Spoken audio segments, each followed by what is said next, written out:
İllər axıb getdi çay tək məndən uzağa. Hər gün bir vərəq azaldı, qaldım qəm otağa. Divarımda durur o köhnə şəkil, baxıram. Gülüşün bir günəş adını ürəyimdə çəkirəm. Ay Nərgizim, canım qızım, ruhumda dərd ağrı. Hər gecə yuxuma gələn o kiçik ulduz parıltısı. Atandan ayrı keçən bu sakit uzun illər. Qəlbimdə bir oddur, gözümdə dayanmayan sellər.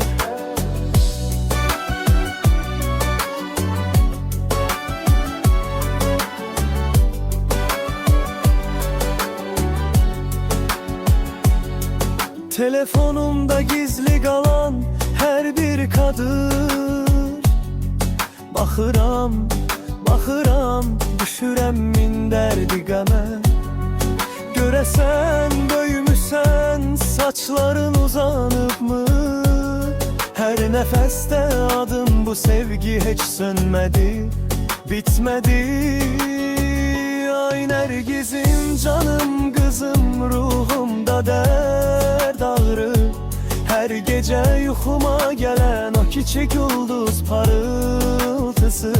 Atandan ayrı keçən bu sakit uzun illər.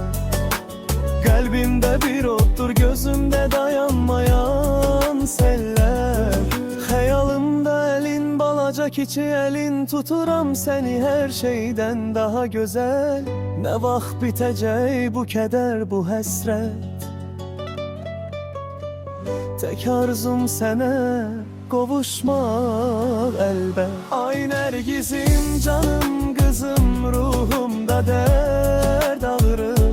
Hər gecə yuxuma gələn o kiçik ulduz parıltısı. Atandan ayrı keçən bu sakit uzun illər. Qəlbimdə bir oddur, gözümdə dayanmayan sellər. Gözlə məni Nərgizim, bir gün qovuşasan atanana. O günəcən qəlbimdə gizli dərin bir yaran, Nərgiz qoxulum, səni çox istəyirəm.